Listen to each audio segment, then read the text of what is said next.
Viewers, you're welcome to Prime Hour on My Media Prime.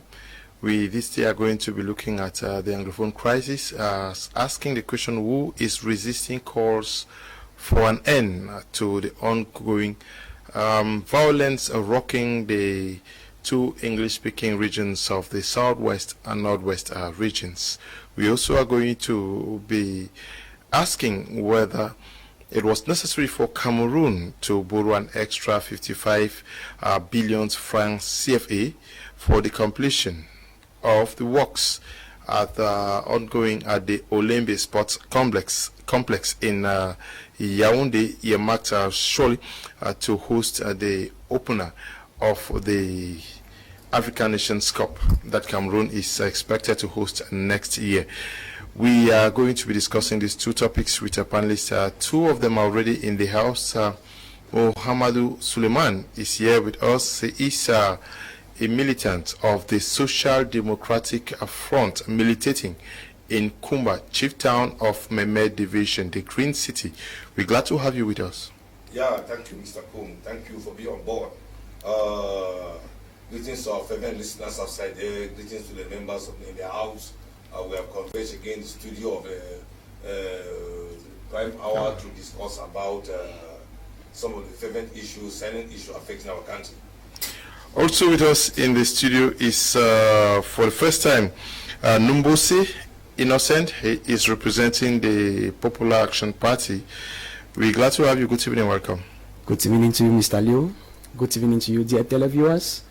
Good evening to you, dear panelists. I'm glad to be here today to share my thoughts with Cameroonians so we can all forge to look for a solution to this crisis that has heated our country. Thank you. Okay. We also are in the company of Tamai Jarvis, who is already seated out here with us. We are glad to have you once again, Jarvis. Good evening, Leonard. Good evening to Chairman Nijon Fundi. Good evening to Maurice Kamto. Good evening to Barrister Ashu. Good evening to Prince Ikoso. And good evening to President Pobia and all political leaders and businessmen and women out there. Courage, brothers and sisters, do not stumble. Okay, we are expecting the arrival into our studios of the representative of the CPDM party as sent by their party. Also expecting to receive Professor Mark Anthony, who is supposed to be part of the panel this evening. I will start with you, Souleiman. The government, every day we hear government ministers saying that they want the conflicts ongoing in the Northwest and Southwest regions to end. Are they doing enough to getting the conflict to an end? Yeah, what I would say here is this. Peace is priceless. You don't buy peace. Everybody wants peace. Because without peace, you cannot go to school, you cannot go to the market, you cannot go to the hospital, you cannot go to your farms, you can't do anything. Peace is supreme and paramount. Okay. Everybody wants peace. Therefore, if the government or people are clamoring for peace to come so that this crisis should be resolved, it's a positive step taken in the right direction. But who is going to rule? Who is going to set the ball rolling first? That is the point. On the part of Amba, there are a lot of contradictions and confusion. There are those in the diasporas are talking. Those in the bushes are talking. Sesoko is there incarcerated. Our incarcerated. Where do we start to talk about this peace? The government too has its own centralized and synchronized policy that doesn't want that policy to be changed, to be shaken. The decentralization policy of government. That's when the pitch attend. Anything that we are talking, if we are going against decentralization, they will not be part of it. So now, where is the meeting point? Where are we going to converge so that we talk, we discuss amicably, so that we can arrive at an amicable solution to the problem? Yeah, when you say who is going to set the ball rolling, you're saying the government has not done enough when the President of the Republic asked those carrying guns to put them down and embrace peace. When we know that there was the holding of the major national dialogue in Cameroon and a host of others. Yeah, I agree with you that when the president announced the grand national dialogue, everybody was happy. I was in this studio when the announcement was made. Until I give salute, I give a military salute, because I thought that was a positive step taken in the right direction to redress and resolve some of the contending and contentious issues affecting this crisis. But unfortunately, when we met in Yaoundé, the dialogue was presided by the parliament chief of the Barombis and the Prime Minister of the Republic, John Bute. The positions of the Anglophone were not respected at all. The Anglophone delegate came there with a programmed mentality, both from the Northwest and Southwest, that they wanted but federal system. They want a federal structure, which the government too on its own part stood for decentralization. So there's conflict. And that is the problem killing us in this country. Though in the Anglophone section, you have some people who are fighting for separation, others are fighting for federalism. So here again, there must be some agreement, a meeting point where those for secession and those for federalism must come together and talk. Yeah, but submissions were made to the Prime Minister before the actual major national dialogue that took place, and these submissions were made by the governors leading delegations for the Northwest and Southwest regions. I did not hear them talk about federation. I don't agree with you that the governor of the Southwest region is from Bam Ekim. He's from Bam Sheble in Tui. That he comes from Central region, and that's somebody who called us dogs.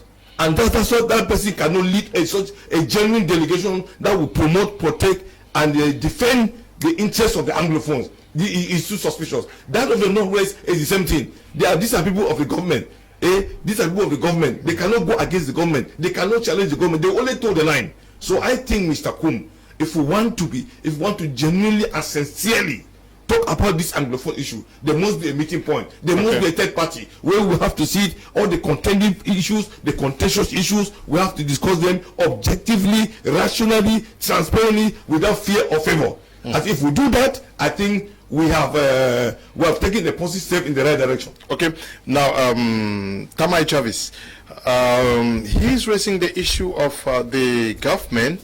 He's asking who is supposed to set the ball rolling, because the premise on which we are discussing today is that so many calls have been made from almost every corner that we want peace, we want an end, we want the de-escalation of the violence, but seemingly nothing is moving. That is why I'm asking why, who does not want an end to the ongoing conflict, but are you also of the opinion that the government is not has not set the ball rolling towards that direction? Technically, you will see it's like selling a goat and having the rope. As far as that question is concerned, if you look at this conflict which started 4 years ago, we'll say that from the beginning, the government had never had good faith, but gradually the government shifted grounds by acknowledging, by creating commissions, by even coming up with a major national dialogue. There have been a kind of solutions which have been proposed, but who is against this dialogue? On their first question, I think the war entrepreneurs from both sides are against the dialogue, are against the resolving this conflict, are against even meeting, because if you see what we have from the consultative talks prior to the major national dialogue, from the Fako division to Mehmet division, to all the nooks and crannies within the Southwest region as a whole, all the others within the Northwest region, I quite remember all of them talking one word: federations in different forms. Some said a 10-state federation. The delegations that met with the governor of the Southwest region at the Boya Council Hall all talked about federations, a 10-state federation. So some said 2-state federation, some said 4-state federation. And the same similar situation in Northwest region of Cameroon. But during the one-on-one meeting with the Prime Minister, with the various governors and delegations, it was like a total switch from federation to decentralization. Then we started hearing decentralization. And now coming to the level in which we are today, I will tell you that the government is like selling a goat with a rope and having pulling the rope back. You cannot say you want dialogue in which you are not open to the tenets of dialogue. During a conflict like this, as a negotiator, there are things you must put in place. One of the things you must put in place is that you acknowledge the fact that you as a government, you have a superior hand. You are bound by conventions. These guys are not bound by conventions, and you are bound by rule of law. These guys are not bound by the rule of law. Not to say that they cannot be held responsible because they are not bound by the rule of law. No, they can be held responsible. But as a government, you ask yourself that, okay, what's the first step it takes? The first step is acknowledge that there is a problem, acknowledge that both sides have a problem, acknowledge that you must sit and discuss as brothers and sisters, and acknowledge that solutions maybe you have been put in have not been effective. But when we look at where we are today, it all began by denial. Everybody was saying there's no Anglophone crisis. Everybody was saying this and that and that. Even when the government held the Measure National Dialogue, we're expecting that after the outcome of the Measure National Dialogue, there will be a kind of shift in policy in terms of really looking at the failures of the Measure National Dialogue, and even if you don't want to convene a dialogue, then you can address some of the criticisms that were made, but which is not the case. One, you acknowledge the problem. Two, you map out strategies as who are those stakeholders who are causing the problem. Three, you get to talk to them. Four, you get to establish a communication network where you can be mutually exchanged. I think, Mr. Leo, with that regard, the government in itself is selling the goat and having the rope. The same thing with the armed separatists. The armed separatists themselves, to me, they are not willing to solve this conflict, because no matter how you stand on a position, you cannot be permanent on a particular position. But one thing I acknowledge that these people have in common, the lowest common multiple, what we used to call in primary school the LCM, is that they are all looking for the common interest of they are looking for the interest of the common man. That is, the common man should have freedom of speech, freedom of expression, balanced development, growth, and opportunities. But they are using different routes. This person is saying it must be done to federation. This person is saying it must be done to effective decentralization. The day that all these two parties will come to their senses and understand that they are fighting for the same goal, I think we will a bit shift from where we are today. Okay, Professor Mark Anthony is in the house with us. Professor, good evening and welcome. I will start also by asking you the question as to who is holding that rope that would push both parties forward, so that definitely a solution is found to the crisis plaguing the southwest and the northwest regions. Good evening, Leo, and to my fellow panelists and to our million viewers out there watching at us. That question is a very pertinent question at a time like this, considering the fact that we have seen different attempts to resolve a conflict that actually started like a joke, which was practically mismanaged from the beginning, and it has resulted to a full-blown war where we keep seeing lives taken each day. The question we should be asking, like you just asked, is who is resisting? Who is that person holding the rope? I would say, Mr. Leo, maybe we cannot point fingers and locate individuals with names, but certainly we are able to tag individuals based on the different activities that we see behind it happening. From both sides of this particular situation, we have armed separatists who are unwilling to see that this thing comes to an end, as well as we have government officials who are sitting behind there making sure that this thing does not come to an end. They fuel it in different ways. When there seems as if calm wants to return, something happens in order to fuel the thing and to radicalize more young people. And when you look at it, you realize that for example, when I look at the situation that just happened of recent, for a while we have heard that Lebialem was cold, and suddenly we heard that 3 chiefs were actually assassinated at the market square in front of their own subjects. That is really terrible. Look at the video that we saw the other day in Du, where a young man was actually molested, barbaric. In fact, he underwent through barbaric beatings from the professional military who are supposed to be protecting him. Even if that individual was caught and he was an Ambazonia, as the thing seems to be, as people seems to be claiming, even if he was supposed to be arrested, there is a law there's law in this nation. He should be brought to justice. You don't beat an individual in that kind of manner. And when that happened, Mr. Leo, you just get to realize that Ndu has been a place that has been quiet for a while. Then all of a sudden, such an act comes up. What do you think is happening? That's a means to actually radicalize more young persons. And like that, I also want to believe that there are some individuals who are gaining behind this. They sit wheresoever they are, and they benefit from when the crisis is ongoing. They don't want it to end.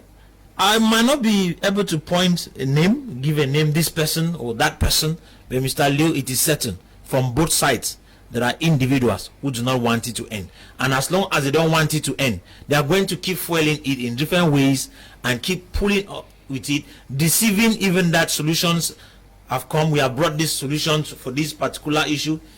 When we go back, look at when it started, when Gogomo was sent to Bamenda to negotiate with teachers and lawyers. We remember at a particular point he just got up and said, it is enough is enough, it's ended here, enough is enough. And then he said the government is going to respond.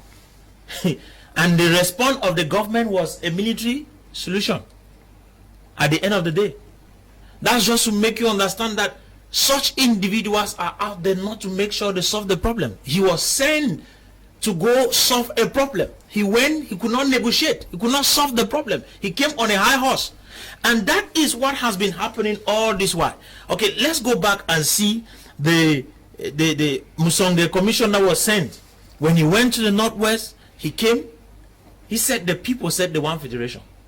I remember the chiefs of the Southwest. No. He said they wanted autonomous, decentralized regions. He did not talk of. Well, the way he puts it, it's autonomous.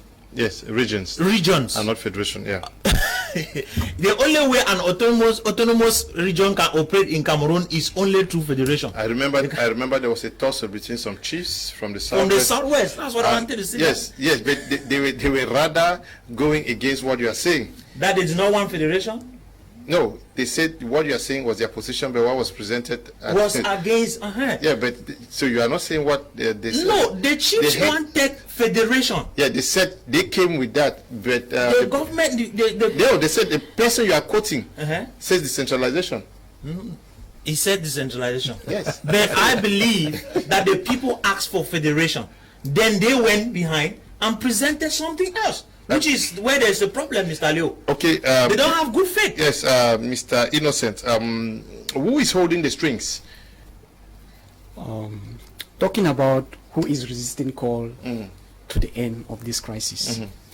Looking keenly, we see that the crisis have come to a complicated state.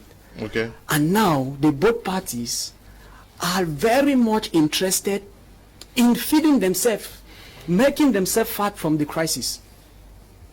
Can you imagine people who are there saying that they are fighting for the people, for the interests of the people?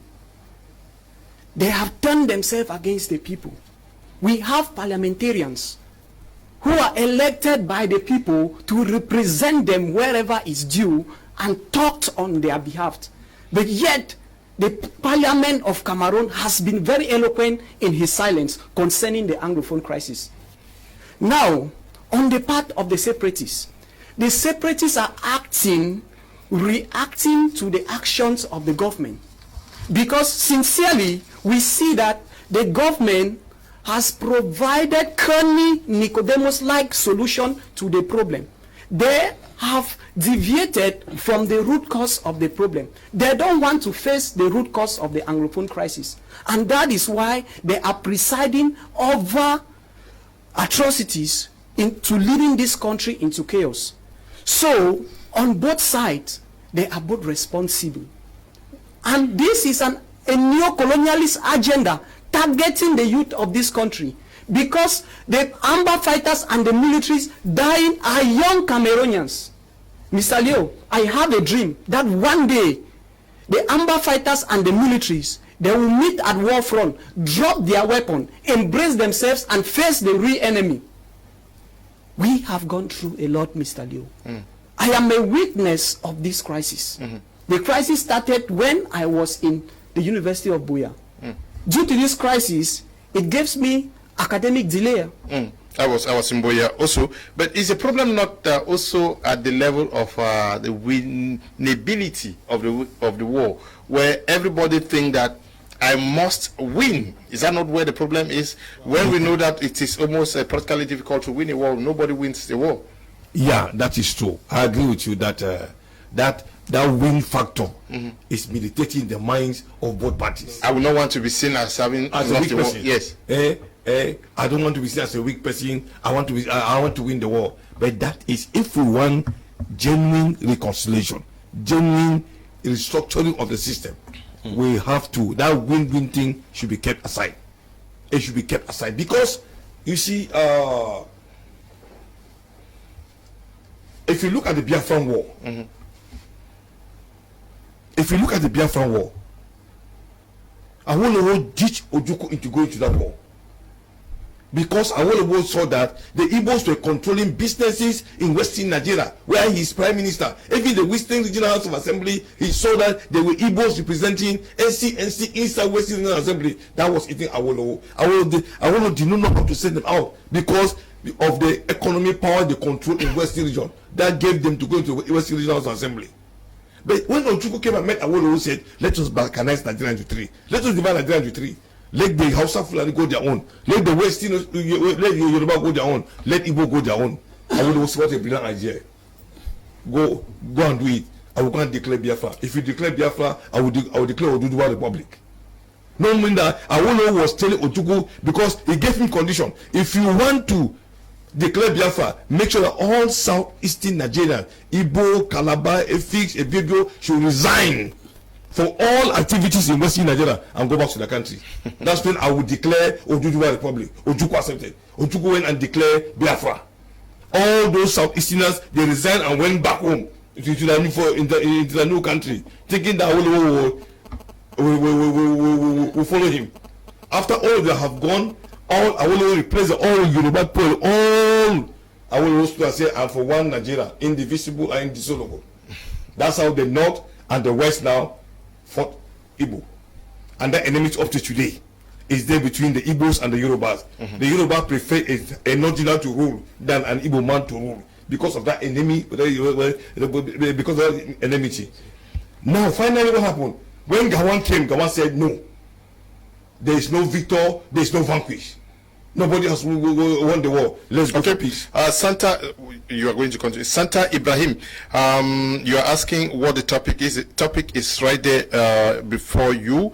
We are asking who is playing the role of a stumbling block to ending the ongoing conflict rocking the southwest and northwest regions. And also special greetings to you, Martin T, my brother who is watching from Germany, and to you, Prince G. Prosper, Sheila Bright, and Patrick and Tisak, and all of you watching on social media. Special greetings to you. Yeah. So what we should do is that let there be somebody who will say there is no winner, there is no loser, there is no vanquish, there is no victor, there is no vanquish. Let's go and meet in the round table and discuss our problem. We are Cameroonians. Cameroonians are killing Cameroonians. What for? Because of power. We have to meet somewhere and talk. If we don't trust ourselves, if we are genuine, let's call a third party to be there so that we talk it out. Let the Amber Boys know that a lot of bloodshed has been pushed out from people. They have kidnapped people, they have beheaded people, they have killed people, they have done all sorts of things. On the other side, the army too, they have done down atrocities. Innocent lives have been lost, people's houses have been burned down, all these allegations. But there must be a meeting point that we have to talk. And those in the diaspora, those in the bushes, including Seseko, should meet, and all those Anglophone detained, they should come together. Let us discuss this thing. We are all Cameroonians. We are bound to disagree to agree, but we have to meet somewhere and talk this matter. But if everybody say, I want to win, I want to win, I want to win, it's a wasted effort. It's an effort in futility. Nobody is going to win the war. Only catastrophic calamities, and people are dying every day. So there must be a meeting point somewhere. Okay, Ekoge, greetings to you too, and to you, Mbela Bruno, watching from the United Arab Emirates. Now, how do we, side our egos and believe that nobody wins a war after all? It's a difficult thing to do. Well, keep aside emotions. The role of the president is to set a strategy to a war. To win the war. To win the war. The role of the military is to win the war.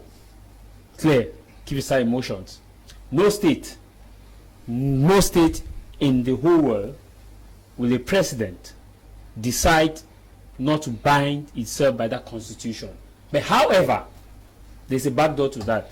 However, should a president look at the future of the state and realize that in as much as a constitution tells that president defend this territory from internal terrorism, internal wrangling, and external wrangling, if you realize that the future of your state is at stake, there's that tenet that you go back to your parliament and your parliament pass a resolution to uplift or remove that power to fight that war so that you pursue a peaceful way of resolving it. And that is where the Parliament of Cameroon comes in and the Senate comes in.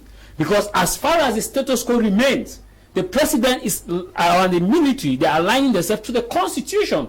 You will not blame them. But now, who we should be blaming are the lawmakers who have that powers now to go back, sit in the parliament, deliberate on this, pass a resolution and say, hey, yes, we understand that this is what is happening. Let's keep aside this use of force and move for an effective way to discuss on this. That is what the parliament is supposed to do. I think I was very happy when I watched a program with Senator Kemende, whom he said if the Senate keep going the way it is now, if he was to be the president, he will dissolve it. Because in this present dispensation, it is the role of the Senate and the Parliament to prop into the Anglophone crisis and stop it now, as far as the legal mechanism is concerned. Without that, you will not expect the President of the Republic to say, hey, stop the ceasefire, or to deliberately call for an emergency ceasefire and say, okay, don't fight this, don't do this. The Constitution give him that prerogative. I'm not saying that it is the right thing he's doing. I'm just saying that let's keep aside emotions. Coming now to the practicality of what should be done so this far, it is the role of the Speaker of the House of Assembly, the role of the Senate President to come together and ask themselves that within these 4 years, what have we achieved as far as this war is concerned? Nothing. We have achieved nothing but the killing of the beautiful men and women in uniform and the boys who are already inside the bushes and those who are innocent who are caught between the lip and the dab. Looking at the statistics, Mr. Liu, as far as war is concerned, during the First World War, 9 of 10 people killed are military and those fighting. After the First World War, with the emergence of different techniques, 9 of those killed now after the First World War from recent statistics are civilians, and 2% of 10, I'm talking about of 10 killed are those fighting. So at the end of the day, who are we losing? The innocent civilians are dying every day and every day. So we should at this point in time understand that if you have a member of parliament in your constituency, it is your role to ring his phone from Monday to Sunday. It is your role to ring their phone from Monday to Sunday. Looking at where we are today, that this party is saying that I don't want to feel like weak. I don't want to feel weak. That I'm calling for ceasefire. It is not weakness for you to call for ceasefire, as far as this is concerned. But the Constitution gives the president of this republic and the president of any country, Mr. If you were to be the president today, you defend the Constitution. Let's keep aside emotions. I know that once I'm talking, a lot of people are saying that, hey, no. When it comes to diplomacy and fact, we must speak the truth for Cameroonians to understand that this is a reality. But I'm not in any way saying that that is what should be. There's always a backdoor. And as far as this conflict is concerned, if you look at what we've been from 2016, 2017, 2018, 2019, 2020, 2021, the government is not doing enough, and the non-state armed groups are not doing enough. Why? Because we have the war entrepreneurs. The war entrepreneurs at both ends have decided to play by this to play by the war. So that's why again you see the parliament is very important. Until the parliament will sit up, Mr. Leo, because every international community, I keep hearing people talking about international community, Joe Biden and the rest. Before the international community directly or indirectly intervene into a conflict, they must have their interests at stake. The first thing they ask themselves, are our nationals safe? Second, the conflict that is going, will it be a breeding ground for terrorism in that area? Can it create a breeding ground for terrorists to come and plan and to attack America? If yes, they will come and intervene. We are going to look at the parliament and the senate and an extension of the executive of this country. They are powerless. They have powerless powers, because in this country, no bill comes from the opposition. All bills comes from the government, and nobody can dare in the senate or in the house to bring anything concerning Anglophone problem if it does not come from the government. This is clear. So our senators and our parliamentarians, they are just the window dressers, and they have powerless powers. They back, but they cannot bite. Okay, good evening to you, my brother Augustin Ta, watching from Denmark, and to you, Roland Nwati, Ivo Vindunga, and to you, Frongwen Mirant, good evening to you, Asam Eyong, and to all of you watching us out there. Now, he raised the issue of war entrepreneurs. Is it the war entrepreneurs that are fueling the crisis, or the fact that each party to the conflict thinks that they are right, and that their reasons must or motivations must prevail? Mr. Leo, the two are all the same. Okay. You have war entrepreneurs who are actually making a lot of money from behind the war going on, and as a result of that, they'll keep on fueling it to continue. As well as there's this nostalgia of being a loser. In fact, we want to appreciate the fact that we are winning.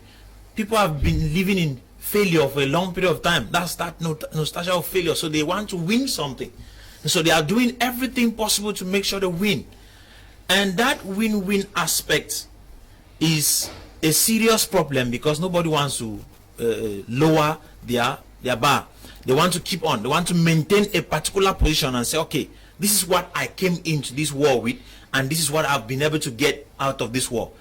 And you see, Mr. Leo, those are some of the issues, I will put it like that, because those are not limited, it's not limited to the two. Those are some of the issues that have maintained the situation in which we find ourselves in today. I started and I wanted to mention something. I said, in relation to what we have right now, when you go back from the start of this crisis, some people thought that the crisis actually started in 2016. But it's an HO crisis that had been boiling in Cameroon for a very long period of time.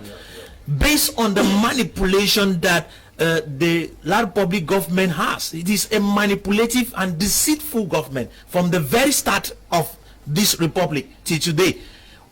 That manner of leadership is the reason why people will always have problems in a community like this, where people do not live and have the ability to talk freely, when people are afraid. When you live like that in a community, you do not expect that for more than 60 years people will stay quiet. There will be a time when they will burst out, and that is just the situation that happened. I said the way these guys manage little crisis is the problem we have. If they could handle the small issue that started with teachers and lawyers, we would not have been here. But because they thought that they have the force, they are the ones that control the arms. Like I heard one minister mention the last time that the military has monopoly to violence. That is a statement that was very terrible when I heard that the military alone has monopoly to violence. It's really very terrible, dangerous. That is not a statement that we should maintain. When I heard that, Mr. Leo, I got bitter inside, very bitter.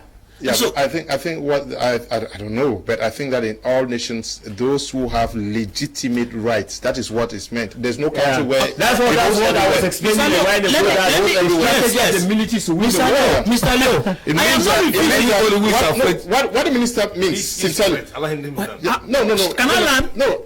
I will not go into it if you don't want me. No. My role is to moderate. I don't want us to send a wrong message. I'm not sending a wrong message. What I am saying is that in the court, people gendarme means that they are armed carriers. Amen. Yes. So those with constitutional legal rights to carry arms in every nation are the military. You are correct.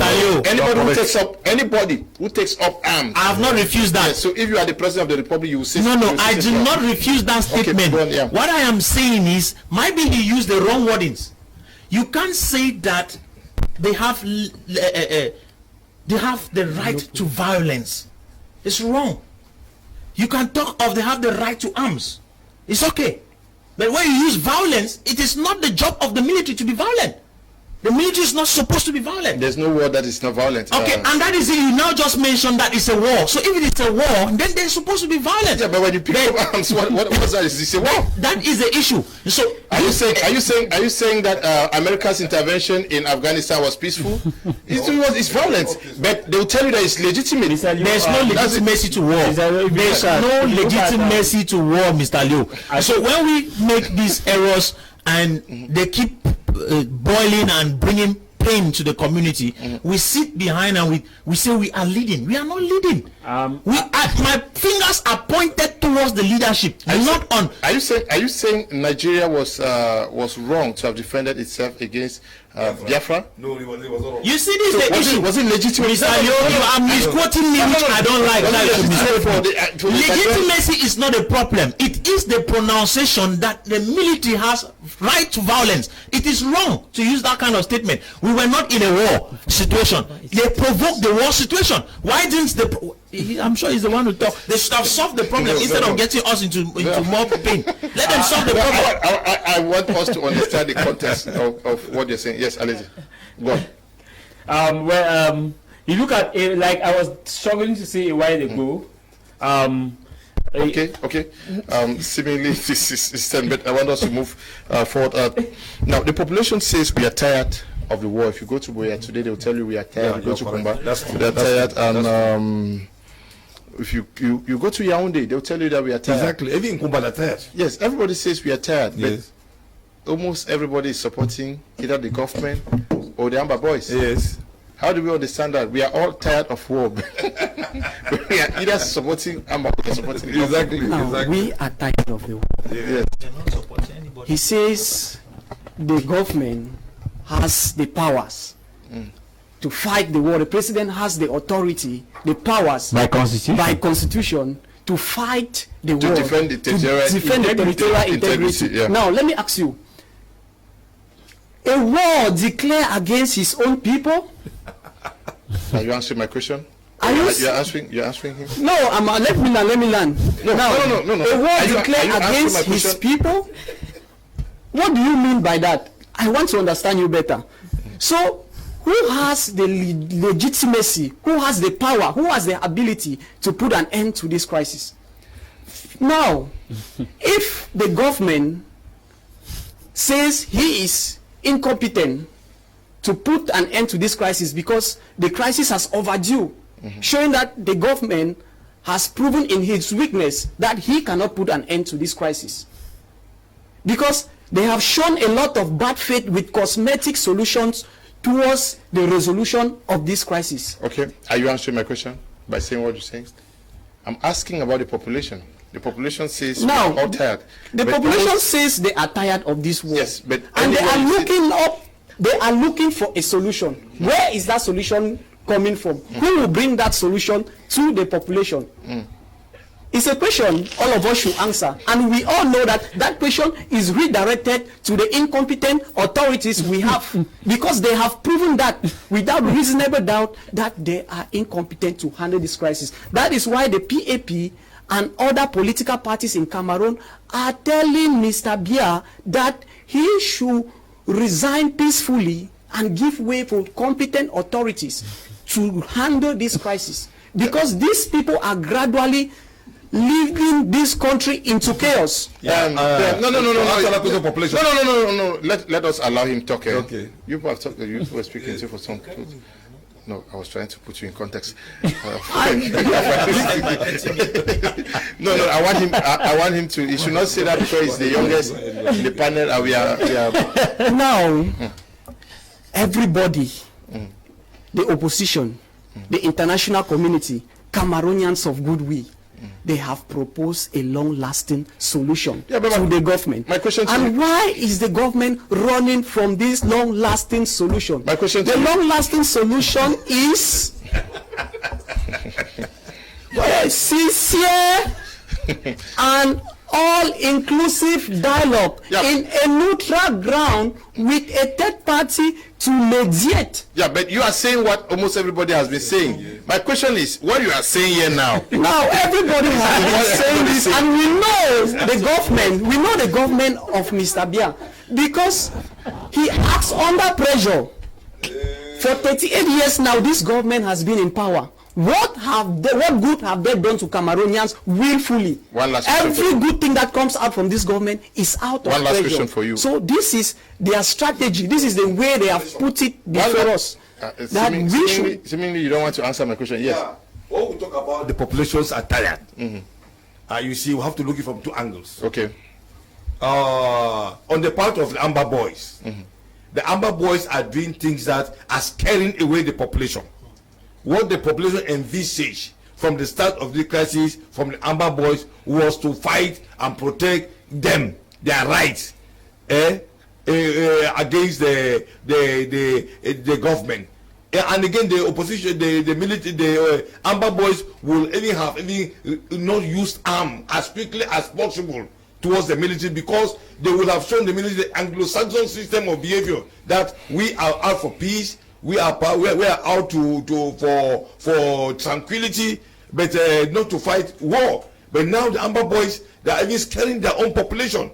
There is arrest, there is decapitation, there is killing, there is asking for ransom. I mean, it's scaring away the people. The way they see the Amber Boys now, they don't see them as the true fighters who are going to promote, protect, and defend their interests, because they thought that the Amber Boys are going to protect their interests. But now the Amber Boys, some of them are going against the interests of the people whom they claim to protect and defend. That's one side. On the other side of the military are using excessive force. The military are not supposed to use excessive force. They're burning down houses, killing of innocent souls. The people are dying. You see, there is brutality, there is maltreatment on the part of the military. I mean, they too, they are over exercising maximum force, which prompted the Amber Boys to respond now with force, to respond now to hold arms and to face the military. So the maximum the exertion of force on the part of the military provoked the Amber Boys to hold arms to as a self-defense, to defend themselves in the face of the military. That's what it is. The people are tired. Both sides of the arms of the eyes are a problem.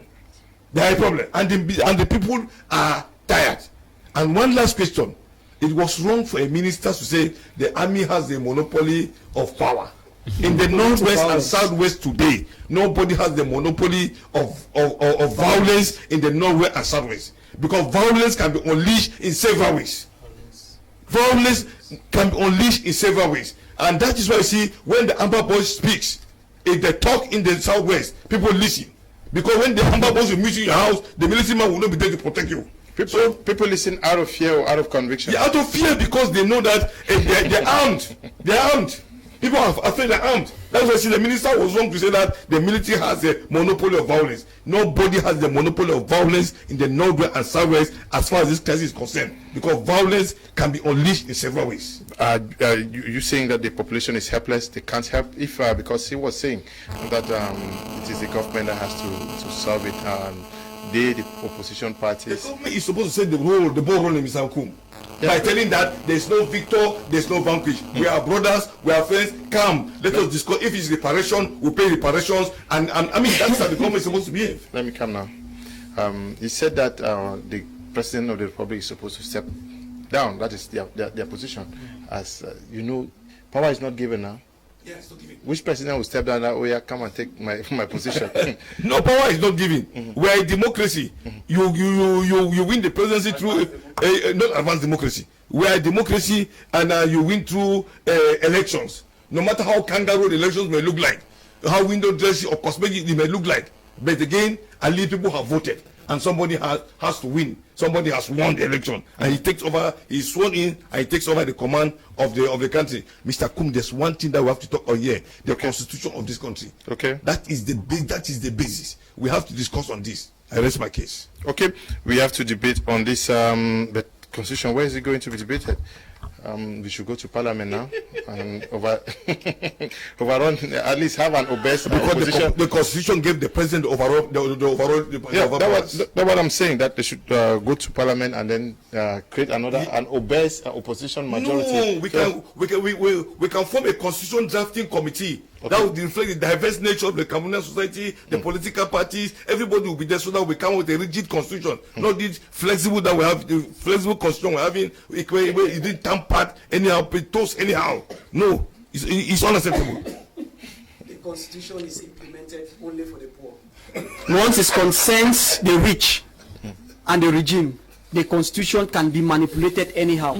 Tell me how the legislative power of the government and an order will come from the executive power of the government to put an end to a case in the legislative, in the judiciary sector of the government. Okay. Now, this shows that power has been centralized under that's a different a topic. string. That's true. But to that's a different topic. This into Salio, the truth is that you should not forget our constitution is presents a presidentialist democracy where the president has practically all the powers. So if you have to judge the president, you must go back to the constitution, like he said. So it's not a presidential problem, it's a constitutional problem. Okay, maybe when PAP takes over, we are going to move to a federation, and then the executive is no longer going to temper into the judiciary. Yes. I think that the truth is let's keep aside emotions when we are talking about issues like this, because when we go emotionally, we will derail and definitely keep making the common man to live in an emotional perspective than feeling the reality of the ground. Even if Ayok Julius Seseko was the president of Cameroon today, he will abide by the constitution and he will still play the role. Even if Ayapola Bine was the president today of Cameroon, he will abide by the constitution, because during his swearing-in ceremony, during the swearing ceremony of the president, you hear the president says, I take upon myself, I do so swear to keep the constitution and keep the nation safe. Now, this is what is happening, that we are in a conflict today. The constitution, the president has a prerogative to define the constitution. Likewise, the members of the Senate they take upon themselves, and the parliament, to take an oath to defend the interests of the state by seeing into it that when laws are obsolete or laws are repugnant to natural justice, they come into place and set a bill that will create that law, make that law flexible to the rules of the common man. Let's be clear, the role of the military is to win the war. The military has no two function. Either the military get killed or killed. That's what they call it in the military. If we were talking about the police, then I would say yes, the police are forces of law and order.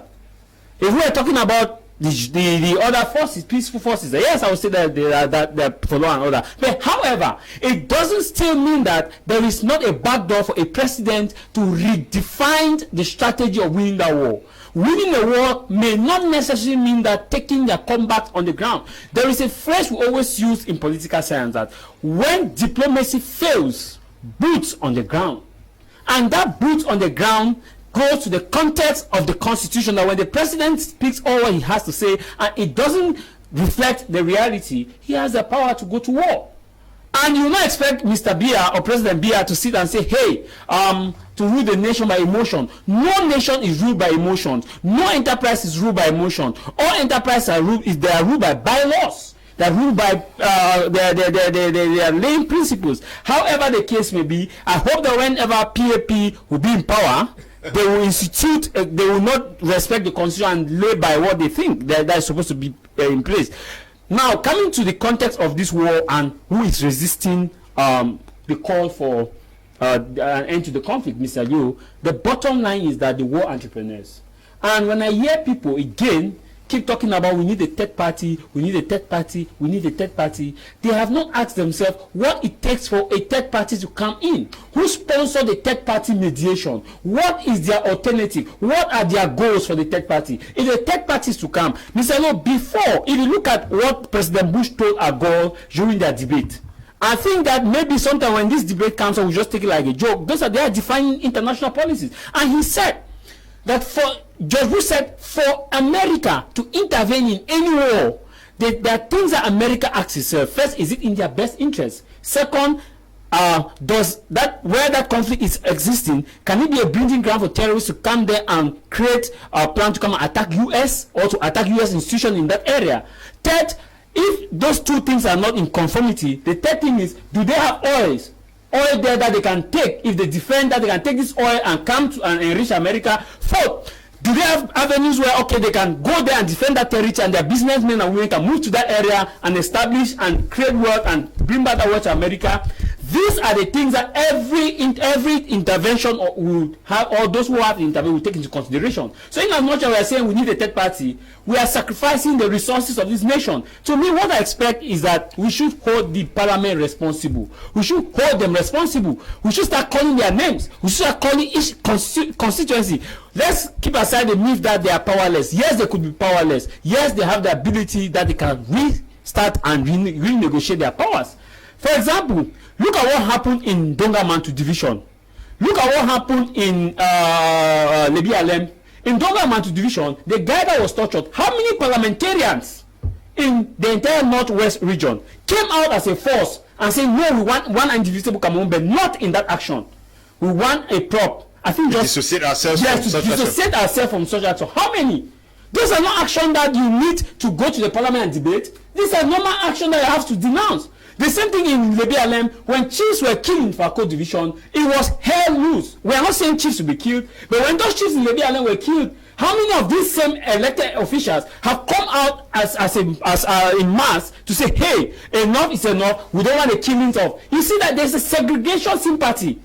That is why the war entrepreneurs have come in and are using it for their individual strategy. We have a segregated sympathy mood in this conflict. So the war entrepreneurs issue, until it is targeted, until it is handled, we will not go out of where we are today. Now, Professor Mark Anthony, in the beginning of this conflict, we had a lot from NGOs, civil society organizations. Almost everybody was active.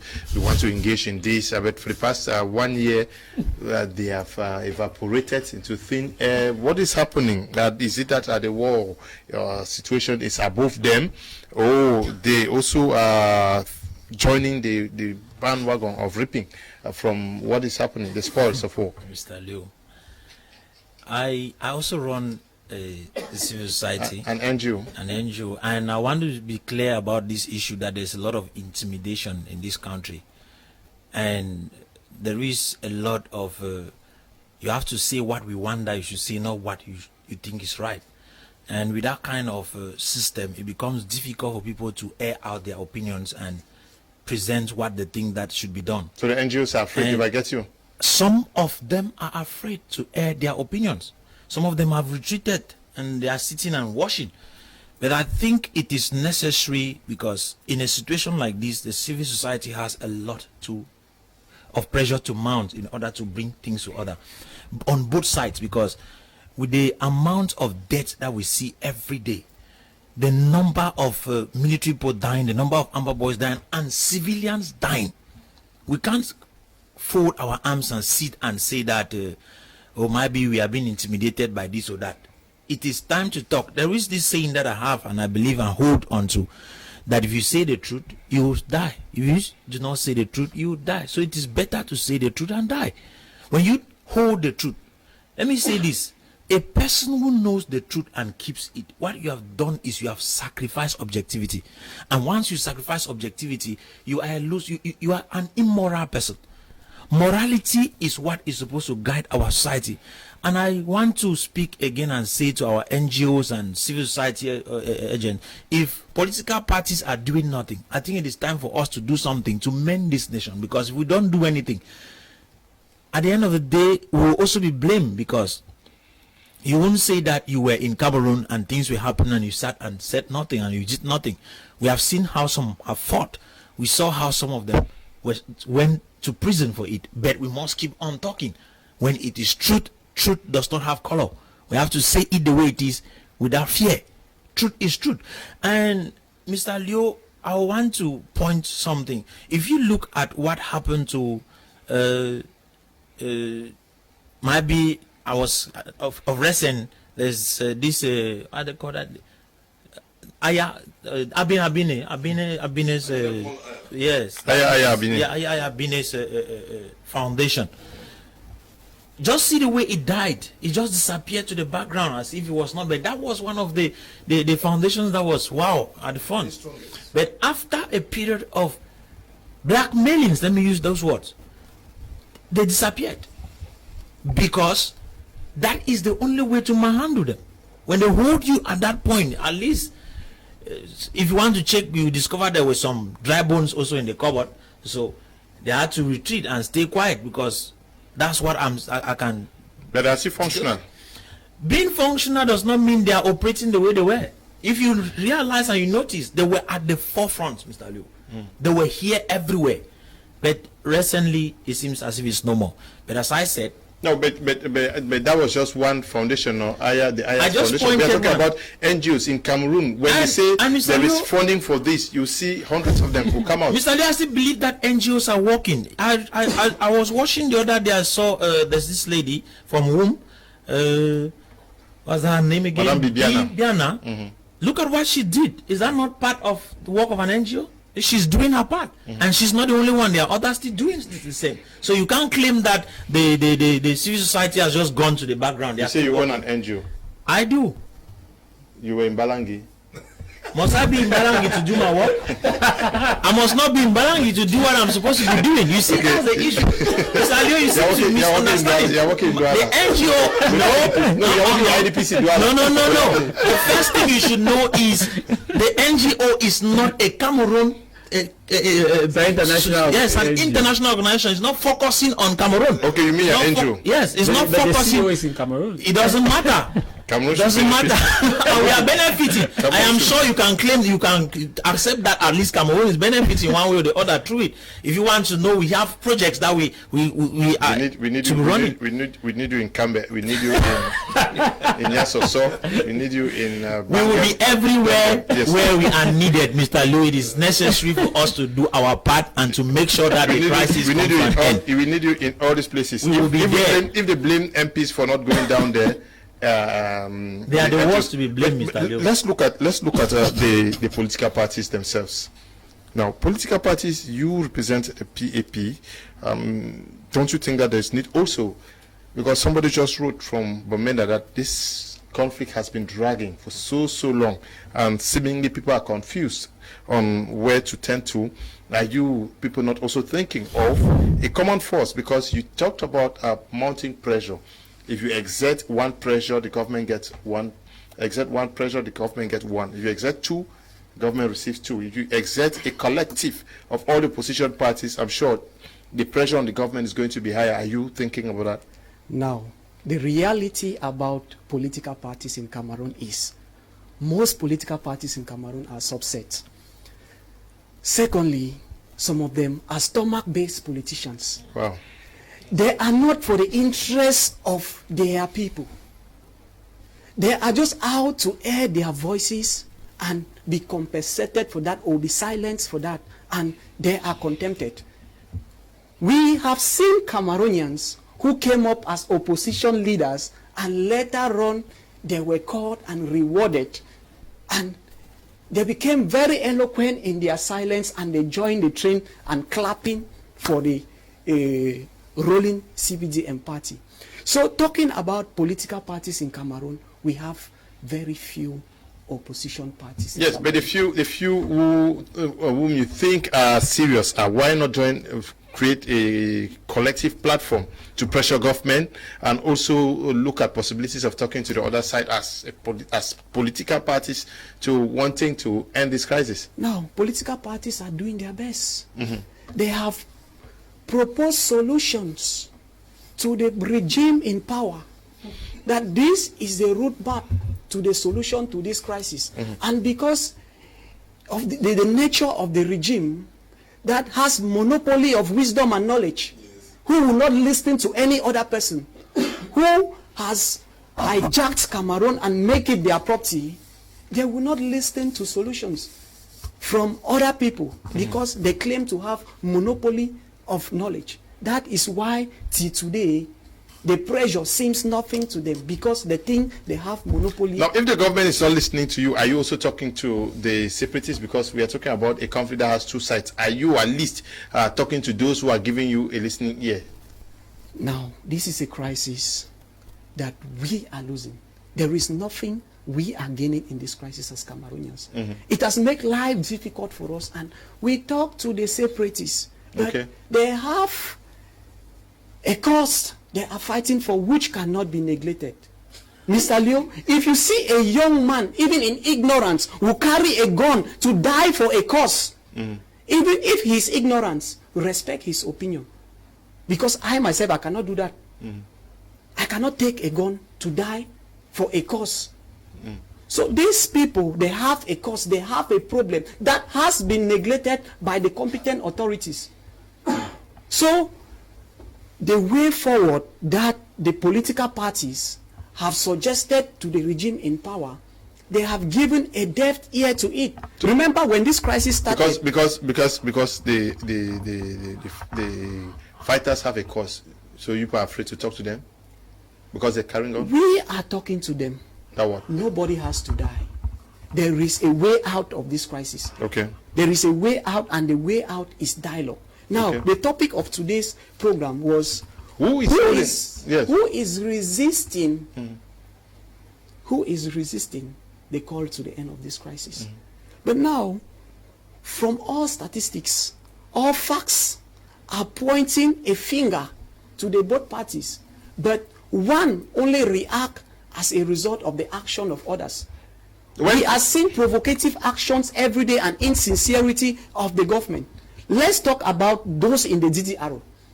Now, this was a commission that was created by the government, headed by a member of the government. The former governor. Former governor.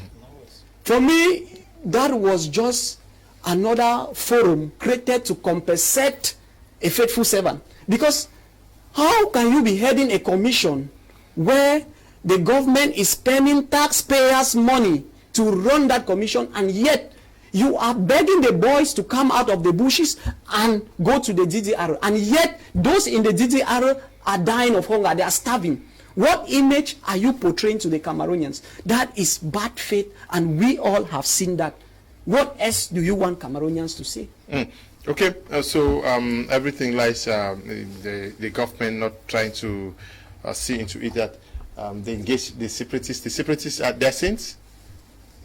The separatists are saints? No, nobody is a saint, and nobody is a demon. Nobody is a saint in this crisis, and nobody is a demon. You see, all we should pray is to see that one day reasoning should prevail. Because anybody who likes violence is against reasoning. Anybody who likes violence does not want reasoning. Because reasoning is where all issues can be discussed for the benefit of the country. So if you see anybody for violence, is against reasoning. So I think he's not support of reasoning. I think we should pray that reasoning should prevail. Okay, we are looking at those who are pulling the strings. The international community. Once there is a killing in Garbu, we heard condemnations. We saw the cases of decapitations and killings across the northwest and southwest regions. All the AU, the Francophonie, the UK, the US, all they do is condemn. Do you think they are still looking for that joker, the key? We have seen resolutions from the European Parliament, from the US Senate, Congress. But it ends I want to go over to our political parties first. Okay. I belong to the SDF party. And when the Grand National Dialogue was called, my chairman was there in the hall. He presented the stand of the party, which the government has dumped into the dustbin of history. They have not tampered with any iota of any of his proposals. What was his proposal? One, a federal structure, which the government has abandoned. And under federal structure, he said there should be 2 state federation, as it was previously before 1972. This one the government rejected. Other political parties belong to the presidential majority. So they were just dancing to the whims and caprices of the government. Like the PAP? That is No, I don't think the PAP is part of the overstatement. presidential majority. You say all. No, I say no. People like UNDP, people like UNDP. No, PAP is not. UNDP, ANDP, and the rest. So in Cameroon, when you talk about political parties, you see how the incompatibles are becoming compatibles.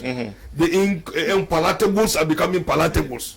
The incongruities are becoming congruous. Why? Because of belly politics, the politics of the stomach. Everybody is fighting to go and mass, grab, and steal illegal wealth because there's no probity and accountability in the system. If you last presidential election, how many political parties gave their vote to the CPDM? At the end of the election, they said all their militants should vote the CPDM because they won position. Now comes to the international community. The United Nations, the European Union, the African Union, the Commonwealth, the Francophonie, international NGOs, they have all come. Even the papacy, have all come. Even just some few weeks ago, the envoy of the Pope was here, and he told President Biya that dialogue with these people. He told him dialogue with these people. At the same time, he told the Amber Boys that they should lay down their arms. He said dialogue with these people, at the same time the Amber Boys should lay down their arms. Now, all these people are ambassadors of peace. They only came to see that peace should prevail in Cameroon because Cameroon is the last country that everybody thought we are going to witness this type of thing because we are a peaceful country within the African subcontinent. Cameroon can be referred in those days as a peaceful country within the African subcontinent. But today, things have deteriorated beyond redemption, beyond control. And that's why these people are coming in now to talk about how this matter can be resolved. But can they go beyond just making declarations? No, they cannot use force because Cameroon is a sovereign country. Cameroon is a sovereign country, and the non-intervention is part of international politics. There are reasons why you can intervene. There are laid down like what happened in Bosnia and Herzegovina when there was genocide, there was ethnic cleansing. It was established that there was genocide, ethnic cleansing. The United Nations have to come in now. They don't need to seek the attention of the Bosnian government. You see, so that is how it will be. They don't have that power to directly intervene into the internal affairs of Cameroon without first talking, discussing, and propose solutions, suggestions to the government as to how this matter can be brought to an end. But it's only when the government has refused and the Amber Boys too are not. I don't know whether they have ever met any Amber Boy. All these international guys who have come, I don't know whether they have even met any Amber boys or their representative abroad or those. Yeah, but must meet them here. The leaders are out there. Why not just discuss with them? No, the leaders alone are not sufficient. The leaders alone are not sufficient. If they release a quota here, that the democracy will end, it will not end. Because those in the bushes have their own grievances. Yeah, but these diplomats, when they come to Cameroon, do they meet everybody? They talk with the president of the republic. But that's it. But again, why don't they talk with some representative of the Amber Boys so that to know the background history of why they are fighting this war? Why? They should meet the Amber Boys where? Along the Bafut Womb Road? No. There must be a meeting point now. There must be a meeting point to discuss this issue. Okay, the war between Ethiopia and Eritrea. There's a meeting point. They meet and talk. The war with Sudan and mainland Sudan and South Sudan. They were supposed to meet and discuss the issue. Yeah, but the leaders were meeting. Hey. And not the But the representatives were there with the leaders too to discuss the issues. You want Amber Boys to do it. Arrest those guys. But they have their leaders now. Mr. Joe, I think technically I would disagree with Pastor mine because to say that these set of envoys don't meet with the separatists is I think is a fallacy that history generalization. If you look at the resolutions that have come out, it's a clear proof that they discuss with these people. they will tell you that the history of this, that, the government have done this, that, the government have done this, that. Where are those facts coming from if they have not been having a discussion? Remember that they don't have that legitimacy to directly come and tell you I've been talking to these people. They are going against the treaty they signed with Cameroon government from a political perspective. But however, they have a backdoor channel that they talk with these persons. Remember, they will tell you we have spoken with stakeholders, we have spoken with opinion leaders, we have spoken with right organizations, we have spoken with this, we have spoken with that. When the Gabo incident came out from the Human Rights Watch, it was a clear evidence that they spoke. But you will not expect them to come and say, hey, we spoke with Mark Barata, we spoke with Tapang Ivo, we spoke with General Above the Law, we spoke with General this. No. Every emissary that comes to Cameroon is coming under the security of the Cameroon government. And you will not expect the security of the Cameroon government to go and say, okay, I want to go and meet those people in the bushes. Therefore, you are going against the treaty, the peace treaty you signed with Cameroon. We must be clear. Let's keep aside emotions. These are international policies. However, they have ambassadors in Cameroon. They have others ambassadors. They have missions that they send to Cameroon. They have secret service that they send to Cameroon. They have people whom they have implanted in Cameroon that give the up-to-date information. They have the local media like My Media Prime that deliberate on issues like this, and they get first-hand information. That's why you see the local media in every nation is very important, because before a resolution comes, they will tell you, we have watched the local media. The first thing the embassies they do is that they watch the local media. What's the local media saying about the country in Cameroon? From the local media they get their report. From the ground they get their report. From the government now they get their report, and they strike a balance. That's how it's done. To say that all these people come to Cameroon, they don't talk with these agitators, is not true. It's not true. You will not expect them to come and do a press conference that we spoke. If you are President Biya and I come and tell you, like the Grandmaster came to Cameroon a while ago and come and tell you that, hey, I spoke with the Amber boys in the bush and they said that, how will you feel? If you are going against the norms that bind into states. Okay,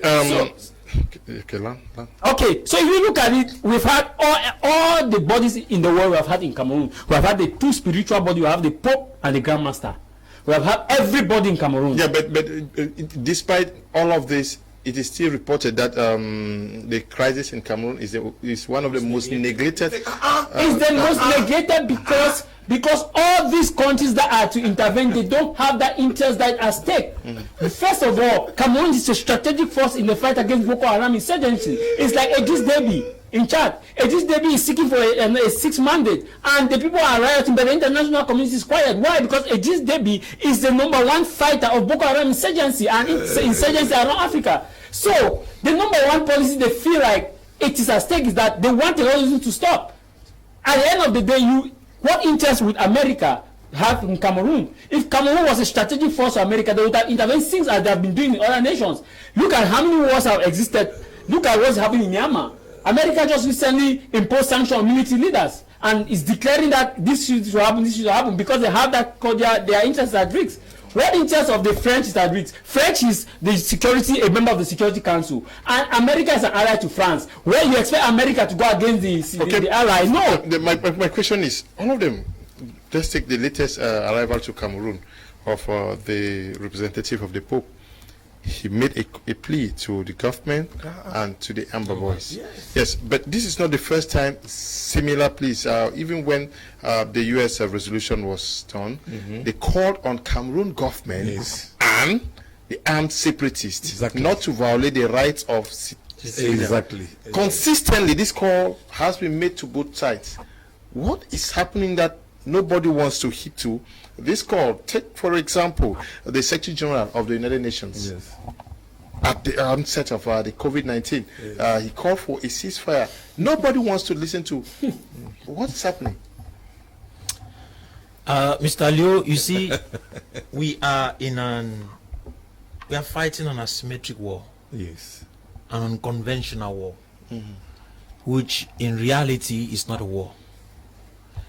The reason I say so is because it seems as if it is an internal quarrel in relation to most of these international bodies, because when we mention the idea of our parliamentarians and our senators, There's no day that our senators or our parliamentarians have ever lifted up their voice to make a statement concerning it that would have provoked even those diplomats who think that there's a problem. They have never spoken about it, which means that it is not a problem.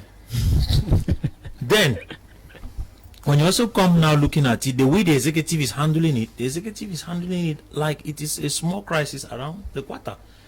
And as long as that is happening, what do you expect the international body to do? They will look at it like nothing. You see the number of deaths that are counted every day. But before the main, the international community, they are not seeing any dead people. We have a certain number that will be given to. What do you mean by they are not seeing any dead people? Three chiefs were recently killed three chiefs were killed in the BLM. Yes, those are just three chiefs. The case of Ndu. Is it really possible to hide such cases? Mr. Leo, should three chiefs call the international body to come? No, that's not the issue. No, in addition to others. Yes, I'm not refusing. You see, when I'm talking, I'm trying to be objective. I don't want to follow the emotions behind it. Okay. When this international body that everybody is calling international body wants to actually get involved in a situation, like Jarvis pointed out, what is their interest behind that? Where is that nation located? Is there something there that they need? I mentioned one time on this platform that France already has interest in Cameroon. France is a major ally of the Republic du Cameroon. France is sitting in the Security Council. France is the friend to America. France is an ally to Britain. Is China and Russia, who are members of the United Nations Security Council, are they not friends to Cameroon? You see, that is the thing. China, Russia are all friends to Cameroon. So when you sit and you want to interfere in issues in Cameroon, you have a lot that you need to go through before you enter Cameroon. So it's a web. Yes. So these people can access Cameroon. And that is where we have an issue. And what we have as a problem will not be welcomed by the international body. I will always say this. It is not them that will solve the problem because they are the ones that created it. We have waited for them to come and solve it, but the one that we should keep on dying. I think if Africans are wise, we should come out. Let us go back to our moral values and start asking, when I raise a gun against my brother and shoot him, does that reflect who I am internally? It is not us. So we can sit around the table and deal with this issue as individuals. When I say international body, we are not refusing that other African nations should not step in. The African Union was supposed to have been the main player to solve this problem. But look at it. The African Union is a sub of the European Union. It is controlled by the European Union. When I say sub, it's because they are the ones who are actually sponsoring it. And when you even go and look at the African Union headquarters in Addis Ababa, who are those who are building it? It's China. China is the main sponsor. Europe is practically having a seat inside the African Union. That gives you a perspective that if you are expecting that the African Union should involve in this Cameroon affair, then you are wasting your time. Okay. So we are now looking at it. How do we deal with it? That is why we must keep on calling onto the conscience of our leaders. Because to me, Mr. Leo, I will hardly talk and want to refer to the Amber boys that they should bring solution. They will not bring solution because their interest is to cause the whole place ungovernable. And so I am pointing at the arm. I'm looking at the arm that has the power, that can say, okay, let us do something about this issue. I believe that if Mr. Biya, who is the president of this Cameroon, stands up today and say, okay, let there be ceasefire, let's sit down and talk, that thing will end. Definitely. But why is it not possible? Why is it so difficult? Is it like the information that is reaching the president is different from what we are experiencing on the ground? There's something definitely wrong. And to me, Mr. Leo, I want to still say it is time for our government, for Cameroon government, to make sure that this thing ends, because we have already lost a lot of lives. We are seeing this with tears in our eyes, because those 3 chiefs that died, the other young people that were killed, those are lives that would have added to the development of Cameroon, to make Cameroon better. And we allow them to keep dying. So please, to make Cameroon great again. Great again. Let Cameroon government, let the president stop this war and deal with it once and for all. Mr. Innocent, how do we turn things around? We all are clamoring for peace to return, for lives to be saved, for property to be saved. How do we turn the situation around? The truth is that the Cameroon government is still a legitimate power, we know. And we look up to them for solutions. Like my co-panelist just said, Professor Mark, he said, we cannot turn to the Amber Boys for solution. Except the government would declare that they have lost legitimacy over this territory, then we go to them for solution. We are looking up to the government for solution. So we keep on knocking on their doors and plaguing on their consciences to hear the cry of the poor masses, to hear the cry of Cameroonians, and call for an all-inclusive dialogue without preconditions, in a neutral ground and with a third party to mediate the implementation. Are these not conditions you're already posing? They are preconditions, they are giving conditions. No. You are giving conditions. That is the way forward. Without that, so with a precondition, with a precondition at any level. That's I guessed that is the way forward. Yeah, no. If you turn things around, join them in beating the drum, We are looking for a long-lasting solution. We need a venue, a third party, because preconditions. Because that is where there will be a genuine dialogue. That is where a genuine dialogue will take place, where everybody will be free. Which means the dialogues, there must be preconditions. And the precondition is that it must be a third party in a neutral venue. Those are preconditions. The precondition should be acceptable by both parties. Exactly. How can you mediate a crisis? How can both of us be in a crisis and you want to mediate? Does that make sense? It doesn't. So there is need for a third party to mediate this crisis, so that the third party will supervise the implementation of the resolution of this dialogue. Then that will be an ultimate solution to the Anglophone crisis. Okay, a third party is needed but you say the legitimate person who should solve this problem is the Cameroon government. Yes. And but you are still giving conditions to the legitimate powers. How do we stop this crisis? No, it's quite complex. It's quite complex. The president should come and tell us that in this crisis there's no victor, there's no vanquish, there's no winner, there's no loser. Let's see ourselves as brothers keepers. Let's see ourselves as Cameroonians. Let us come together and let us listen to each other. The one that we can solve in the interim, we solve. The one that we cannot solve in the interim, we postpone. We postpone. But God, I'm just believing that force is the ultimate end to this crisis. I think, even if they kill 10 Amber Boys today, 40 will come in. And it will continue at infinitum. So what I was saying is that let some positive action be taken on the part of the government to declare, as Gawan declared Nigeria when Biafra was defeated, no victor, no vanquish. Nigeria is one and united. That was all. Biafra, nobody should see Biafra as anything. There are still agitations in Nigeria today. Yeah, Biafra are still making noise, but it's empty noise. So what we are saying is that it's empty noise. What we are saying is that let the president come out and take a bold step. He's the one to set the ball rolling. If the president today come and make a bold step, or the National Assembly has seen it, they start talking about this issue, I think even your heart, even you have a stone heart, it will start melt. And solution maybe arrive at. Okay, there is this issue of preconditions, and almost everybody is still on it, understanding its grounds. I don't know whether anybody has shifted positions, but to note that for a solution to be arrived at, there is need for both sides to shift grounds and make compromises. The Cameroon government, let's be honest here, has actually shifted their grounds a bit to a certain level. Let's be honest. I know the politicians will disagree with me, but they have shifted their grounds.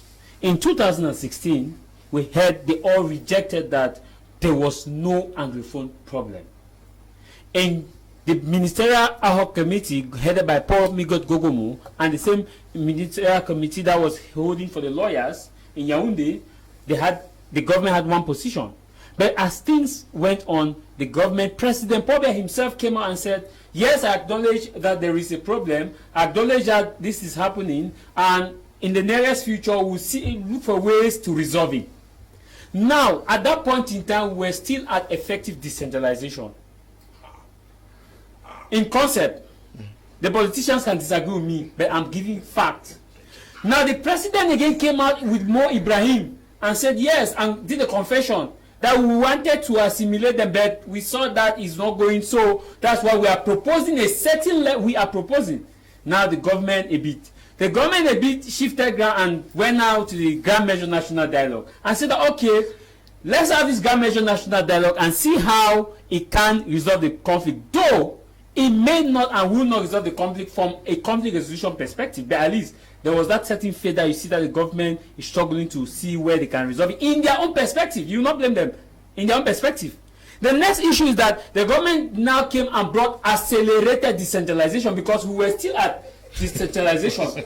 But now the government has brought in accelerated decentralization. Yes, they have shifted their grounds. Because we're talking about decentralization now, everywhere is accelerated, effective, and so now they have shifted their grounds. In their interests. I'm not saying the separatists or political parties. Now the separatists, since when this conflict is started, it is either independent or nothing else. It is either independent or nothing else. From the onset, it wasn't so. Excuse me.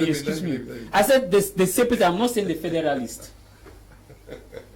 I'm saying the separatists, not the federalists. The federalists have actually shifted the ground from 2-state federation to 4-state or 10-state federation. At least you are seeing that people are shifting their grounds from 2-state, 4-state, 10-state. We are hearing 10-state. So you will not blame them. Now the problem now is the politicians, the satellite political parties in Anglophone, they are helping the separatists to maintain their grounds. Let's be clear. You will hear political parties, chairmen of political parties, gratifying and glorifying the positions of the non-state armed groups. But these are the same people who want to become president of the of United and One Indivisible Cameroon. And you ask yourself, if they are to rule Cameroon in that perspective that they are standing now, will this Cameroon stand as one and indivisible? The same people who are clamoring that they want to be president of this country, they are the person embodying these people not to shift their position. If you hear the way they talk and you do a content analysis of their statement, you will hear they will use phrases like Republic, you hear they will use phrases like we let's respect the conviction of these boys, you hear they will use phrases like these boys, you cannot blame them. You hear, I'm saying if you do a content analysis of their speeches, it gives you that perspective, and it gives that perspective to understand that these same people are not political parties, but they are activists. I'm not refusing that they should not be activists. Your perspective is... I know it's my perspective. I am not talking from an emotional perspective. Excuse me, sir. Are you people Excuse me. Are you people guilty? No, I'm not guilty. When you were talking, everybody listen now. No, I have the mic. No. I'm saying we do a content analysis in their speeches. Why are you people bullying this man? That's what people are doing. Let me land, please. I'm concluding. Let me conclude, please. Let me conclude. The bottom line is that, Mr. You ask yourself, how many of these same satellite political parties have come together as a team and advocate for this conflict to come to an end? They advocate for one party to go for 2018. But when it comes to Anglophone crisis, this person is saying his own, this person is saying his own, and you see they will tell their national parties, they are not national parties. If we, the international community, must react effectively, SDF, PAP, KPP, CPP, all the PP and the PRM, and they all must come together as a force and stand as one, because they have the mandate of the people, and stand together and say, hey, rather than PAP using the Amber rhetoric and CBDM using the government rhetoric, SDF using the federalist rhetoric, and you see that everybody is talking to their audience. They're not talking to Cameroonians. Is that not where the problem is? Because seemingly there are persons who have not shifted grounds. Almost everybody. It comes back to this issue of I am always right. Nobody wants to shift grounds. That's the You problem. correct. That one I am fully with correct. him on That that. one, you're correct. The truth is that people don't want to see into. I'm trying to sit at times and ask those of us who say we have political parties whom we really want to see the problem end. What are we doing? Is it just the talking?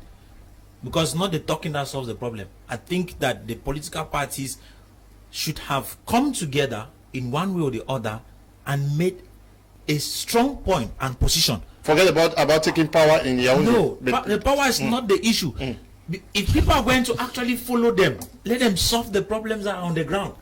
That's where what can they do to solve the problem?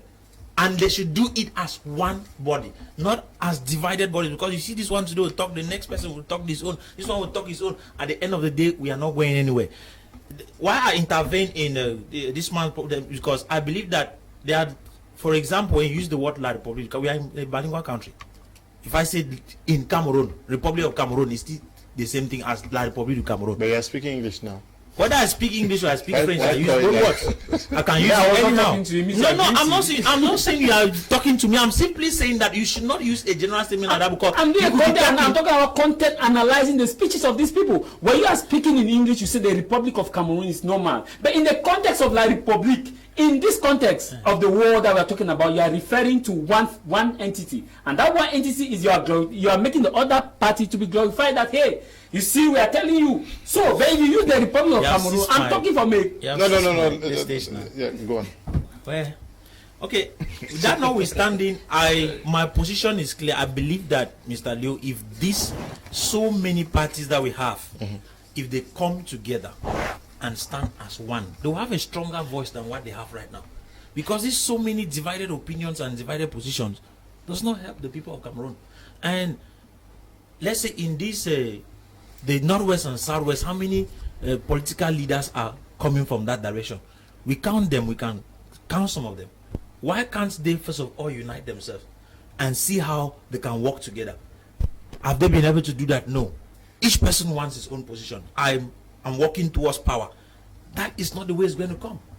If we cannot see in you people the ability to work together, we will believe that at the end of the day, if we follow a particular party, we will end up in the road. So that's why so many people prefer to queue behind the ruling party, because it seems as if it's stronger. And so many political parties have not shown a strong position. And so, Mr. Leo, as long as I'm concerned, if this problem is supposed to be solved, there's just one way. And that one way, as I said, let the president of this country step out and say, let us cease fire. Cease fire, let's sit and talk. So I know when I say like a family, some people say we are not a family, because people have their mindset. The way they sat and talked and decided to Can we unite, take a short break, please? they can still do it. Can we just get a short break?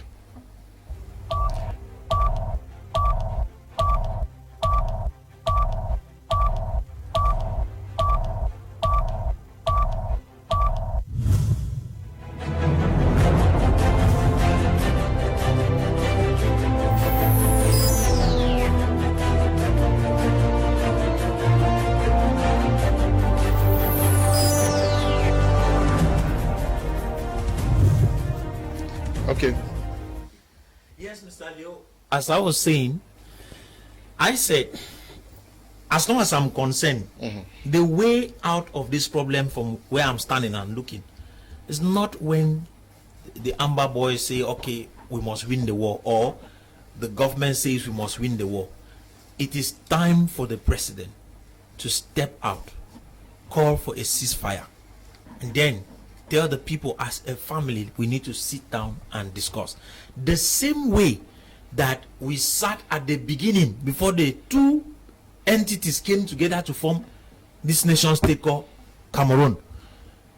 We need to go back and sit and talk And when we sit this time to talk, we should talk and solve the problems that are creating this one right now. When I talk of problems, the problems are many, but there is a root cause to it. And if this root cause could be dealt with at that sitting table, then I will believe that in the next 100, 200 years, there will not be any issue of fighting. And like I said in a sister platform, this idea of let us live together, and we are living together and not eating together, is one of the problems also. We need to be able to make things categorical. You don't eat and then you say I should leave. Share the food. Let everybody eat together. As long as the economic situation of a particular group of people is well managed and that of the other seems to be neglected, the people will suffer. And some people will get angry and react. So I think it is time for the Cameroon government to realize that the problem we are facing is deep and has economics attached behind. So the economic problem needs to be handled from within. And when it is done, I am sure that if we are living together, we will not cry that I am not eating well, I am being marginalized, because the so much talking of marginalization is because of the resources that are being exploited and the people are not enjoying the benefits from it. And so those things need also to be dealt with.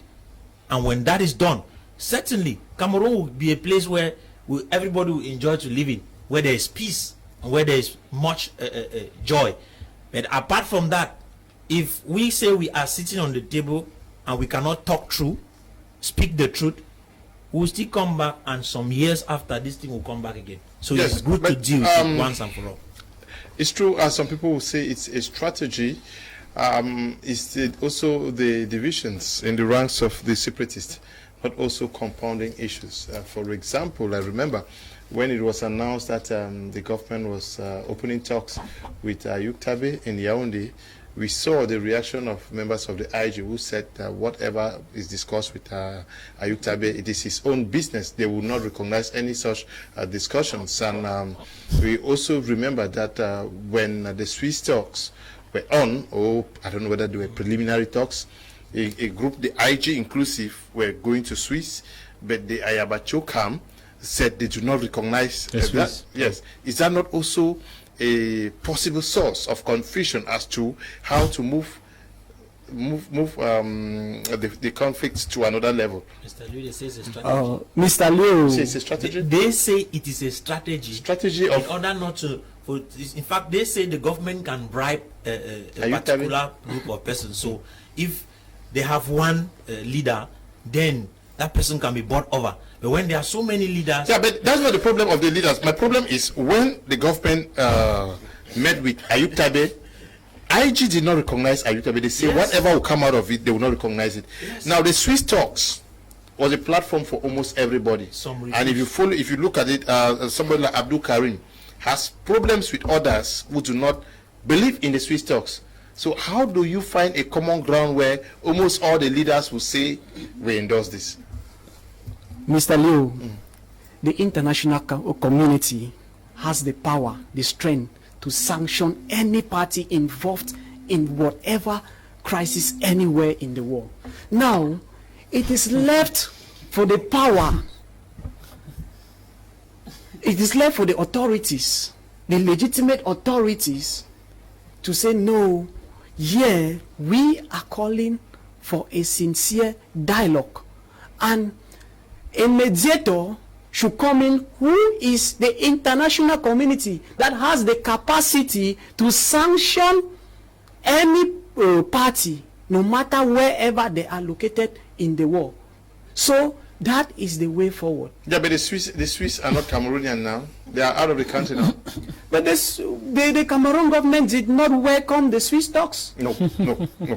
I'm not looking at the Cameroon government here. I'm saying that the Swiss talks was an opportunity to tell the government that these guys are ready. But even amongst them, though the government did not give in, there are factions that still said till date that they will never endorse anything called Swiss talk. The truth is, no matter whatever we call it, the summary of the Anglophone crisis is fighting for better living conditions. And once the people accept that they are in a better state. Now they will reject all form of disorder. So the first is to put the people's interest first. Then the minority that will want to bring disorder will be neglected, and they will collaborate with the international community or the power being to bring them to justice. I don't really understand that the parties who are actually into this conflict for separation, we have the IG, we have the ADF, we have Sukadef of this other guy. We have the music of Blue Herbert. Yes, but the question is, we have not seen them come under one platform to say, though we are working under different banners, but we are ready to engage in a discussion from a common platform. Yeah, I think that is some of the contradiction and discrepancy affecting this the leadership struggle of Ambazonia. And I think if truly this issue has to be resolved, it has to first start with the Amber boys. The leadership of the Amber must come together, no matter the warring factions, whether the how many of them, let them come together among themselves. You come together, dialogue among themselves, discuss among themselves, and come up with a platform that they are going to present in the dialogue that is going to be presented by government or by any external arbiter. But as long as there is faction, there is division among them, it's a wasted effort. It's not going to materialize at all. So, but I feel that if they can group themselves as one, as a force, come out and talk the matter within themselves before coming out for any international dialogue or mediation, I think that will be in the best interest of the struggle. But if they say they are going to only be fighting, everybody is claiming right, everybody is claiming yes, your own faction, your own division is claiming, I think that one is going to, the struggle will continue ad infinitum. It will not come to an end, and there will be no solution to it. Okay. Yes. Again, I want to tell you that for this conflict to get a certain level of recognition or pressure, the political parties have a great role to play. If you look at the civil society organization, I think they've tried a bit. There was a point in time when they keep sending out memos and memos and memos, but we've not seen that robust action from political parties. Kawala Edith is acting on her own, in her own corner. PAP is acting on their own, in their own corner. Chairman John Fundi is acting with their party on their own corner. USDP of Prince Ekoso is acting on their communiques in their own corner. Senior Barrister Achu's party of the Reforms Party is there agitating and acting on their own corner. You see the kind of different messages that all these parties they are presenting, but you've not seen that coherent one message about it. Now, if all these parties can come together and say, okay, this is what we have to do, this is what we should do. They are more concerned with forming alliance for Mr. Biya to go. The problem of this country is not Mr. Biya. I think we are the problem. Because sometimes we feel like if Mr. Biya is not there, things will not, if Mr. Biya leaves, things will be better. But you see the same people who are criticizing Mr. Biya try just to condemn them, criticize them. The next minute, if it's not forces and they will use against you, you start asking yourself, this same person who criticizes the president every day, the president smiles, but you cannot criticize that same person. So the bottom line there here is that all these political parties sitting on this platform with SDF and PAP need to come together, add all themselves and say, okay, let's form an alliance. Write to the international community, sign all this memorandum and say this is what we need. Because at this point in time, they are a legitimate body that can talk on behalf of Cameroonians. They have representatives at the parliament. They have representatives at the Senate. SDF has members, they have members of parliament. CPDM has their own members of parliament, and some few political parties like PCRM, they have their own members of parliament. PAP that boycotted alongside Maurice Kamto that boycotted, they still have the legitimacy because they are a political party in Cameroon that they can talk on behalf of the people and say this is what we need and this is how it goes. Until then, we will still be dancing within the bottom line. I heard him talking about the fact that international community should come because they have the right, they should sanction, Before sanction is done, there's what we call standard operating procedures for all this international community for to do a sanction. You don't just go and do a sanction because you want to do a sanction. You look at the standard operating procedure. What does it take to sanction? Have you attained all these objectives that you have been laid down? 1, have you won? 2, have you contacted? 3, have you given time? 4, have you ensured that the war has moved to category 4 stage? 5, have you ensured that you have the both parties have no way of talking to themselves? But then you issue a sanction. I don't know whether that was respected for Libya. That was not respected for Libya because of the interest. I told you, Mr. Leo, that Libya had oil. I told you that Al-Gore and Bush talked about this, that is oil. That if these are not in our interest, but if they have oil, we intervene directly. Since we don't have oil, and we are not a threat. Cameroon, the conflict is not. I've not taken messages since the program started. Good evening, Mr. Liu. Please tell the panelists that no precondition is a no. It's a number one condition. Okay. Also, based on international principles with regards to conflicts, international intervention can only be possible when the affected country, based on its sovereignty, calls for one. Cameroon has made the international community know that they can handle the crisis. So international intervention is a no-go area now. The only way forward is for Cameroonians to take the bull by the horn. Tiku Felix is a regular panelist on the program. He's writing from Boya. Do you agree with him? We are going to end with the contribution. Yeah, I agree with him. I agree with him because as we said earlier, that it's only the government that will play the vital role. We said it from the beginning. Yeah, but if you see, we said it. Only the government. He talked about political parties, the civil society, government. Let me tell you, from political parties, human rights group, civil liberty. There's intimidation. There's harassment. There's torture. Look, the way your colleague was killed here. He was up to nobody know why he was killed. That journalist was killed where. Nobody know why he was killed. We don't know what he did that he was killed. We don't know why he was killed. Nobody has told us. We don't know. Maybe because he spoke something that the government felt that is against his interest. They say anti-terrorism law. He was caught down. So you see, the government has the knife and the yam. They have all the machinery to impose, to use force on anything. So if whether political parties are talking, whether human rights groups are talking, as the professor said here, they are afraid of intimidation and harassment. So no matter how you talk hard, no matter, the government has the muscular power to suppress, oppress, and repress, and do everything to make sure that you don't talk. The political parties have done their best. They have spoken. They have reached to the international community. They have, and all what they have been saying. I'm surprised that Javi is saying that they are talking of different voices. But they have one agenda that be submitted. Yeah, but they should come under one. What it means is that they should come under one umbrella. Yes. The news is good. Eta is writing from Boya. Eta one news now. Good evening, Mr. Leo, and all the panelists. Kudos for the interesting program. Please, it will be good to see the names of the panelists on the screen. Thanks. I was writing from Nimbe. I'm sure the names are always there. This one says, good evening to you. Good evening to Ta Ngam says, good evening, Mr. Liu. If the president can't stop the war, it's because the rest of the 8 regions are quiet. Okay. Good evening, Mr. Liu. And panelists, it's time for the Anglophones to end what they started. Did they dialogue with the government before starting this mafia?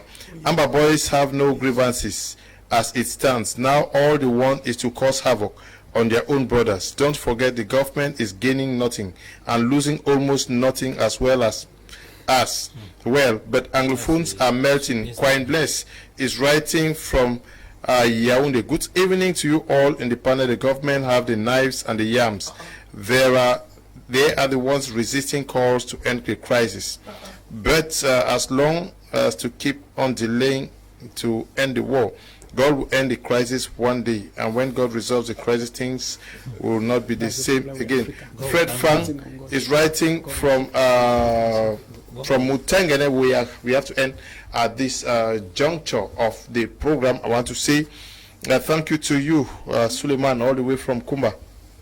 Yeah, thank you very much, Ali. The program was educating, entertaining, and informative. So I think we are very happy, and we feel that God bless Prime Hour. Okay, and also thank you, Tamai Jarvis. Thank you, Mr. Liu, and again thanks to all those who are on the panel. I want to say that in as much as the government have you have spoken now, you have to talk again. No, I'm just concluding. This is my closing statement now. In as much as the government have the knife and the yam, the political parties too do have the knife and the yam, as they did with freedom of multi-party politics. Chairman Anglophone single-handedly pressured the government alongside with others. So they should use that same force. And good evening to the Bishop of Boya Diocese, Michael Bibi.